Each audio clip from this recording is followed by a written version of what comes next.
Bien, chers amis, bonjour.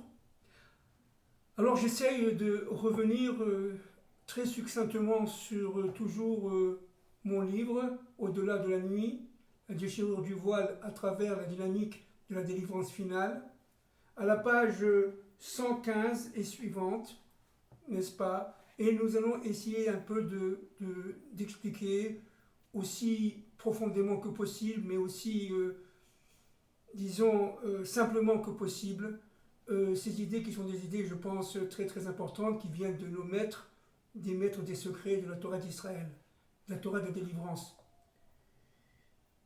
À partir du Pardès, page 114 en bas et 115, Joseph et Jacob, son père, donnaient un sens à leur vécu quotidien, même, semble-t-il, insignifiant, en le reliant aux autres. Alors c'est déjà une idée extrêmement fondamentale. Je répète, un point crucial même. Notre but, en tant que descendants d'Adam et Ève, c'est de réparer la faute qui a été faite à Bereshit. Avant cette faute, Adam et Ève et leurs descendants avaient la capacité de pénétrer dans le Pardès. Comme on l'a vu l'autre fois, malheureusement, tous ces enfants, entre guillemets, ces descendants ne sont pas, disent les kabbalistes, entrés dans le Pardès. Ils sont même tombés dans les mondes d'en bas, d'obscurité, et de plus en plus obscurs, jusqu'à mettre en danger leur lumière intérieure, leur capacité de se brancher vers l'au-delà, vers Hachem. Mais le but est de revenir au cours du temps, au cours de l'histoire, à ce sens premier qui est l'entrée et notre présence dans le Pardès.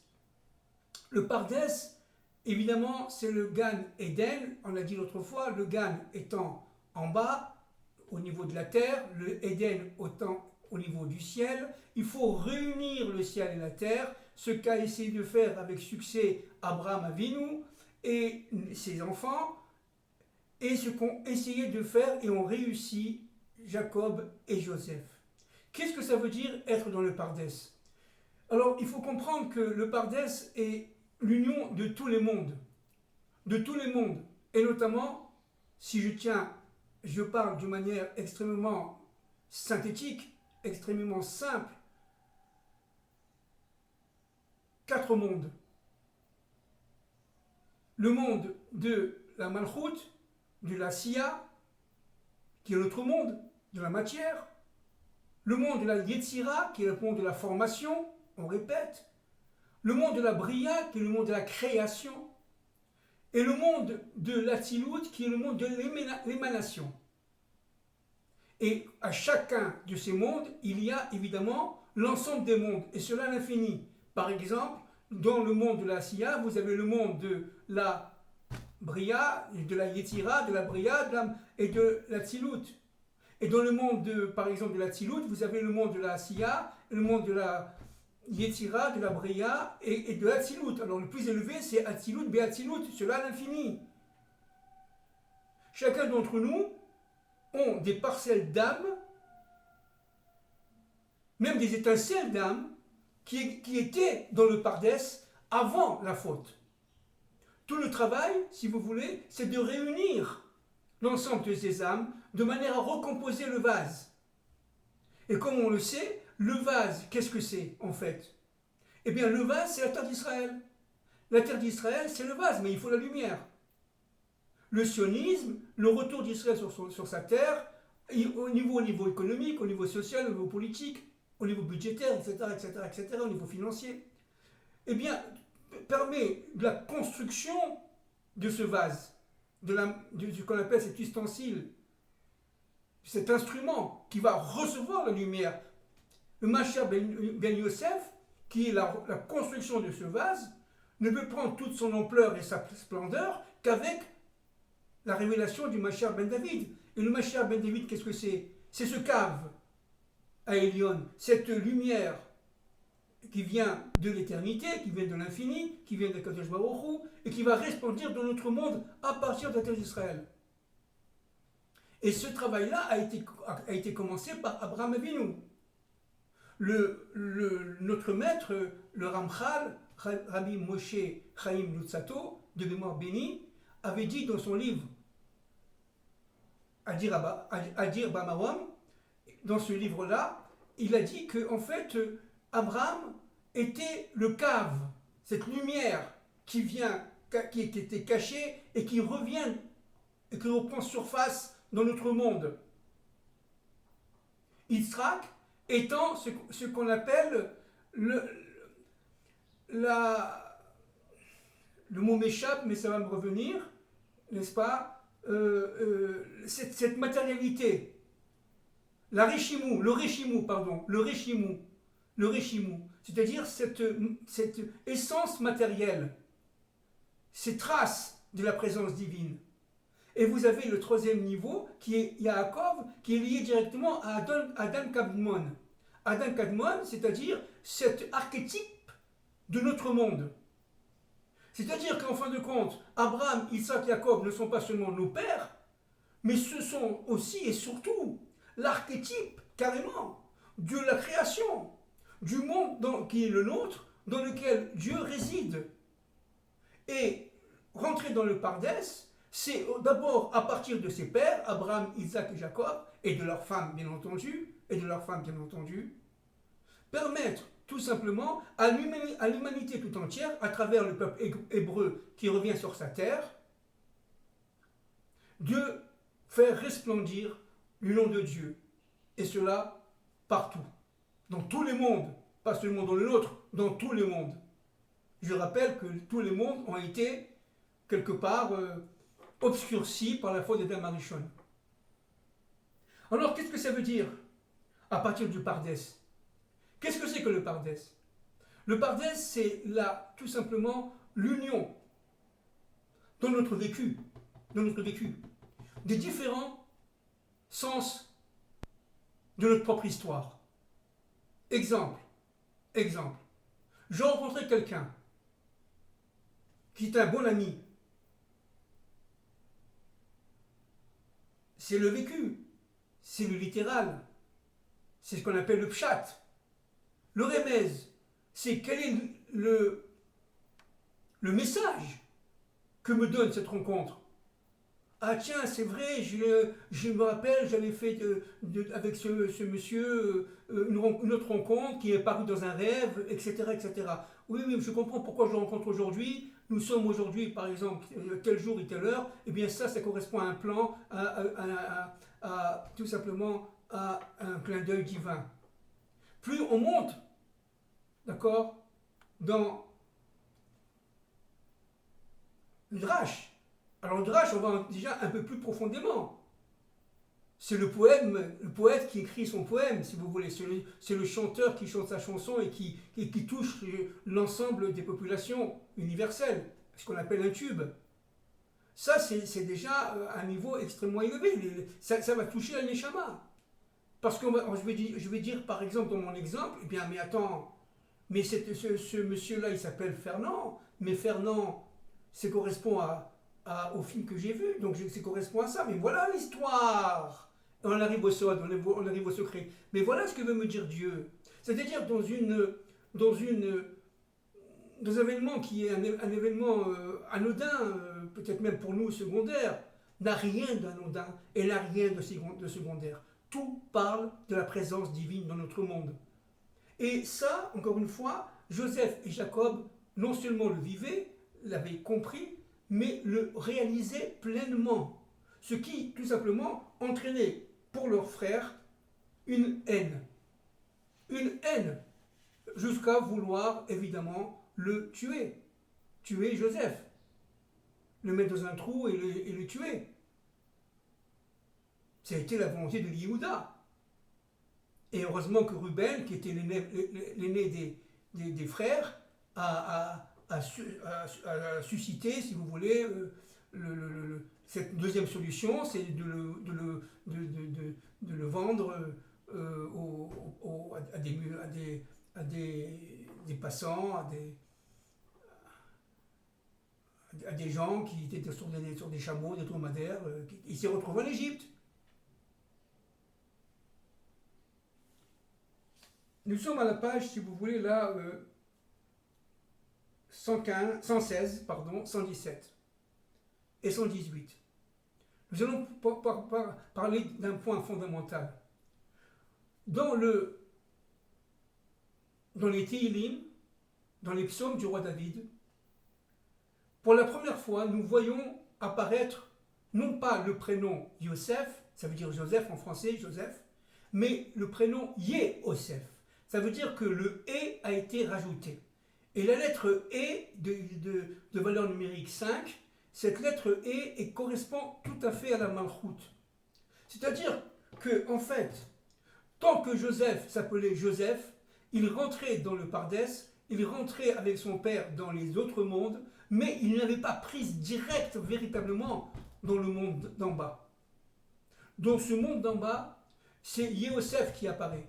Et si vous voulez, c'est l'économiste qui apparaît. C'est le vice-roi d'Égypte qui apparaît. Parce qu'il a en lui la réalisation qui vient de sa mère. Et quelle est la mère de Yosef? Tout le monde le sait, Rachel. Rachel étant la mère de Joseph et de Benjamin et de Binyamin en hébreu. Donc, ce qui est très important de comprendre, c'est que Pharaon, lui, avec ses rêves, et entre parenthèses, le Or HaChaim, je lis dans mon livre, page 116, je lis, le Or HaChaim affirme qu'en fait, Pharaon a toujours eu le même rêve pendant 2 années. Aucun des éminents personnages qui l'entouraient n'étant vraiment capable de décoder, et il attendait un personnage clé.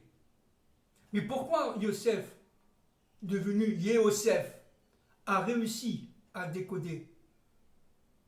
Parce que d'abord, il faut comprendre une chose, c'est que le pharaon devait parler les 70 langues. Or, ce pharaon-là ne le parlait pas. Il avait très peur que son entourage l'apprenne, parce qu'automatiquement, il perdait son poste. Et donc, ne peut parler à Pharaon que celui qui possède les 70 langues. Or, l'ange, si vous voulez, un ange est arrivé à la veille de sa rencontre avec Pharaon dans le rêve de Joseph et lui a appris les 70 langues. C'est-à-dire qu'en fin de compte, Pharaon a été déjà extrêmement choqué de savoir qu'un hébreu, parce qu'il savait que c'était un hébreu, qui était dans une prison pendant 12 ans, pouvait parler les 70 langues universelles, c'est-à-dire la langue universelle. On y reviendra plus tard. Qu'est-ce que c'est que cette langue universelle?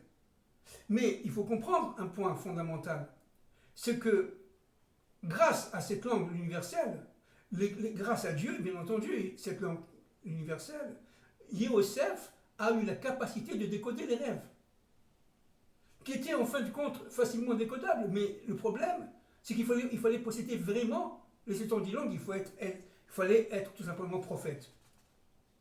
Il fallait être avec Akadosh Baruch Hu, avec le Dieu un maître de l'histoire. Et Joseph est devenu, si vous voulez, le préféré de Pharaon. Mais pourquoi? Qu'est-ce qu'il a vu, Pharaon, Joseph?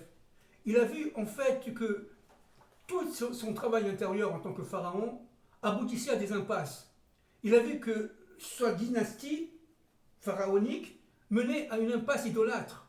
Et qu'en dehors de cela, il y avait quelque autre chose qu'il ne pouvait pas percevoir, qu'il ne possédait pas, qu'il ne pouvait pas percevoir parce qu'il n'était pas hébreu, tout simplement. Il ne venait pas de la terre d'Israël, de la terre de Canaan à l'époque. Et c'est à peu près le même parcours, entre parenthèses, que Yitro. Entre parenthèses, Yitro était un sorcier médianite, du Midian, n'est-ce pas, père évidemment de nombreuses filles, dont Tsipora, future femme de Moïse. Et Yitro a rejeté la sorcellerie et l'idolâtrie à partir du moment où Moïse, dit le Zohar, a tué l'Égyptien. À partir de ce moment-là, il y a eu une prise de conscience en Arabie, parce qu'évidemment, Midian, c'est en Arabie Saoudite aujourd'hui, et Yitro a compris il faisait fausse route. C'est exactement la même chose dans la rencontre entre Pharaon et Joseph, Yosef. C'est que Pharaon aussi, il était au bout, si vous voulez, d'un travail intérieur extrêmement complexe, extrêmement personnel, secret, dans son intériorité. Mais il arrivait toujours à une impasse. Il disait qu'enfin, c'est pas possible. Le monde de l'Égypte est un monde mortifère. Même s'il était idolâtre, bien entendu, même s'il était au fin fond de l'obscurité, notamment au niveau sexuel, au niveau des valeurs morales, etc. C'était loin, très très très très loin d'être réparé tout cela. Mais au fond de lui-même, dans son intériorité, il avait ce doute en disant mais attends, c'est pas possible. C'est pas possible. Mes rêves ont un sens. Et ça veut dire qu'en fin de compte, je ne possède pas l'ensemble de la parole et l'ensemble de l'action. Il se prenait pour un dieu égyptien, pour carrément, le dieu du Nil. Ça veut dire l'élément le plus nourricier de cet empire. Mais au fond de lui-même, il savait qu'il y avait quelque chose qui n'allait pas. Et en entendant Yosef, il a compris que Yosef avait la clé. Il avait compris que Yosef avait la clé. Et ça, c'est très très important. Et le vice-roi d'Égypte est évidemment ministre de l'économie. Alors, nous sommes toujours à la page 118, 119, 117, 118, 119. Joseph l'économiste, page 119, au milieu du livre. Je lis et j'essaie d'expliquer. Le pharaon avait compris que Joseph possédait la clé, on vient de le voir, de la délivrance finale. Pièce maîtresse du plan directeur, Joseph possédait en effet la capacité par réincarnation de revenir en fin des temps de l'histoire pour sauver un monde envahi de forces sataniques destructrices issues du serpent primordial. Joseph a une fonction essentielle, analyser les sources du mal économico-social et trouver par connexion dans le divin les remèdes adéquats, sources de salut. La force de Joseph, c'est de rester fidèle parmi les fidèles d'Hachem. C'est-à-dire que Joseph avait une fonction fondamentale. Non seulement l'humilité, mais aussi la capacité de réunir l'ensemble des valeurs morales. Le principe de moralité sexuelle, le principe de justice, et tout principe qui permettait de se battre contre le mal. Joseph s'est battu contre le mal, complètement, directement, en combattant l'épidémie, en combattant l'inflation de l'époque, en combattant la crise économique. Il a réussi, mais pour cela, qu'est-ce qu'il a fait? Il est tombé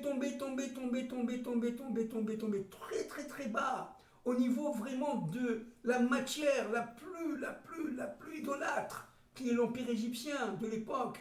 Et à partir de ce moment-là, en étant le plus bas possible, il va essayer de faire remonter progressivement l'Égypte vers sa propre fonction, vers sa propre lumière. Ça, c'est le travail de Joseph. Et cela, n'est-ce pas, en essayant d'amarrer l'Égypte à la Bina, c'est-à-dire à cette qualité surnaturelle qui dépasse le temps, qui dépasse l'histoire, de manière à permettre à l'humanité, à la fin des temps de l'histoire, c'est en gros ce que j'ai dit à la page 119, de pouvoir s'en sortir et reconnaître le Messie. Et qu'est-ce qu'il a fait Joseph à son époque? Il a demandé à tous les mâles, tous les hommes, tous les mâles d'Égypte, de faire la Brit Mila. Et au début, ils ont accepté. C'était la condition pour recevoir, si vous voulez, l'aide de l'État égyptien de l'époque. Et pourquoi il a demandé ça? Parce qu'ils avaient compris, en fin de compte, qu'en faisant la Brit Mila, il avait permis à l'Égypte d'essayer de commencer à se diriger dans sa propre dynamique de l'histoire vers la surnature, vers Akadosh Baruch Hu, vers le monde qui n'est pas le monde matériel, le monde des forces naturelles, vers si vous voulez, l'immortalité. Et ça, c'est la force de Joseph. voyez? Et comment il a fait? D'abord, il a développé, en tant qu'économiste, si vous voulez, 4 éléments, si je vais très vite. Hein. Premier élément, d'une manière extrêmement succincte, extrêmement condensée, c'était le principe de solidarité qu'on retrouve d'ailleurs, entre parenthèses, dans le féodalisme. Le seigneur était solidaire de son vassal et des paysans qu'il employait. Il était en cas de guerre, il ouvrait le pont-levis, il permettait à tous ses serviteurs de rentrer dans le château, en France et en Europe, et fermer le pont-levis de manière à les protéger. C'était le principe de solidarité, ce qu'on appelle le contrat d'allégeance jurée, à cette époque-là. Puis il y a l'autre principe fondamental, d'accord? C'est le fait que l'État va intervenir, l'intervention de l'État dans la vie économique, pour pouvoir tout simplement, non pas confisquer les biens d'une manière rusée, en fin de compte, comme ça se passe en fait aujourd'hui, même si c'est très caché, même si on a l'impression d'être libre, mais ce n'est qu'une impression. En fait, l'État va essayer de permettre le travail, honorer les moyens de production, mais utiliser seulement 10 ou 20% de ce revenu, de ces moyens de production, de ces agriculteurs de l'époque, pour pouvoir subsister, pour que Pharaon puisse subsister et que la dynamique égyptienne puisse subsister. Il ne s'agit pas, si vous voulez, d'exploitation dans la tête de Joseph, il s'agissait tout simplement de prendre une partie de ce qui était réalisé afin que l'ensemble puisse en profiter, pour le bien de tous. Le troisième élément fondamental de Joseph, c'était la bonne répartition. La bonne répartition des terres. C'est-à-dire qu'en fin de compte, chacun devait avoir son lopin de terre, chacun devait avoir sa capacité de production, et chacun avait de quoi évidemment manger. Les Égyptiens étaient très heureux au temps de Joseph, y compris d'ailleurs les Hébreux. Le quatrième point fondamental, qui est lié au libéralisme économique, c'est tout simplement que les prix étaient libres, mais au niveau des produits de base, ils étaient taxés. Vous comprenez? Il y avait une certaine protection sociale, il y avait une certaine politique sociale en faveur des personnes indigentes et des pauvres. Et donc, jamais le peuple égyptien n'a été aussi adulé, aussi, j'allais dire, heureux même, qu'au temps de Joseph. Pourquoi? Parce que Joseph avait réussi, grâce à son contact avec Hachem, grâce à sa capacité d'être Yé-Osef, ça veut dire le et de réalisation, d'être un économiste absolument parfait. Il possède toujours, parce que Yosef revient à chaque génération, jusqu'à la fin des temps de l'histoire, le Mashiach ben Yosef, il possédait toujours cette capacité de déclencher le progrès économique et social. Comme je l'ai dit autrefois, de déclencher la croissance économique. Ça, c'est Yé-Osef. Et ça, c'est absolument fondamental. Pourquoi?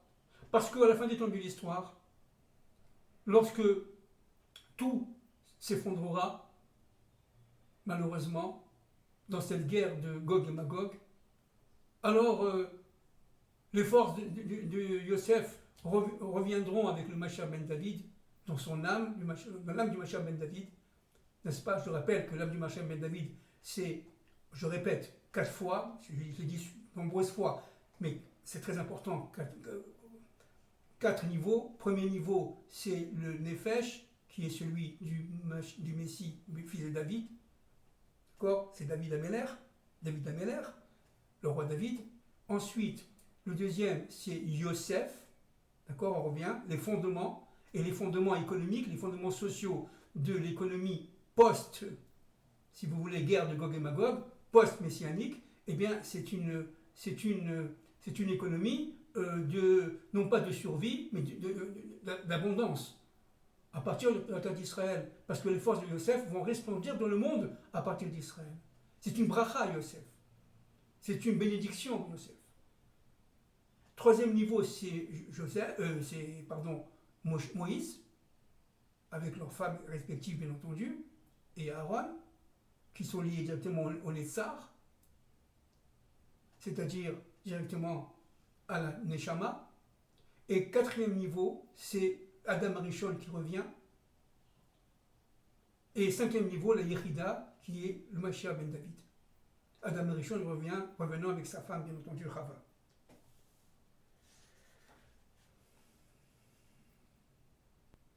Alors le but, si vous voulez, là, regardez, je vais lire à la page 122. Par exemple, la décentralisation de l'État devra être effective, avais-je écrit, pour le bien de tous.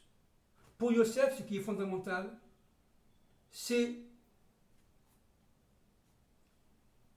le bonheur populaire, le bonheur du peuple, le progrès économique et social pour tous, pas pour quelques-uns aux dépens des autres. Par exemple, je recommence, la décentralisation de l'État devra être effective pour le bien de tous. Chaque région aura sa capacité de survie strictement nécessaire afin d'assumer sa fonction dans un cadre de solidarité prospective intergénérationnelle. État effectif au pouvoir régalien sous forme de déconcentration et de décentralisation réelle à partir d'un système de planification diffusé à travers chaque région et doté d'une autonomie administrative. Telles sont les grandes lignes, bien entendu non exhaustives, d'un système structurel fondé et réalisé par Joseph, homme providentiel. C'est-à-dire qu'en fin de compte, ce qu'a vécu Joseph et ce qu'a réalisé Joseph, grâce au Yosef, eh bien, on va le voir pendant toute l'évolution des civilisations, y compris la nôtre, y compris dans la civilisation industrielle, y compris dans la civilisation post-industrielle, y compris dans l'économie libérale et l'économie post-libérale, etc., etc. Tout cela est induit dans ce qu'a fait Joseph en Égypte, parce qu'aujourd'hui, l'Égypte fait partie du monde entier. Le monde entier, c'est l'Égypte, si vous voulez. Et l'ensemble des éléments que Joseph va essayer de réaliser seront réalisés par le Mashiach. La partie de Joseph qui est inclue dans son Nefesh, grâce au fondement, grâce au Yesod. D'accord? C'est le rapport entre le Yesod, Joseph devenu Yosef, qui va pénétrer le Nefesh du Mashiach ben David, du roi David, de manière à permettre le progrès économique et social dans le monde entier rétabli et en grande souffrance après la guerre de Gog et Magog. Voilà. Nous sommes arrivés à la page 123, Joseph en Égypte, et je voudrais finir en disant une parole du Rabbi de Lubavitch, Zichrono Tzadik Bracha, du mémoire béni, le Rabbi de Lubavitch affirme, page 123, dans ses enseignements, que le Messie sera dans un premier temps fils de Joseph, économiste, homme social et politique, puis dans un second temps, à partir de la Torah de délivrance, le sauveur à travers Israël de l'univers souffrant. C'est à partir d'Israël que la rédemption se fera, envers et contre tout, qu'on le veuille ou qu'on ne le veuille pas. Tel est le projet de Dieu et telle est la volonté divine. Merci beaucoup.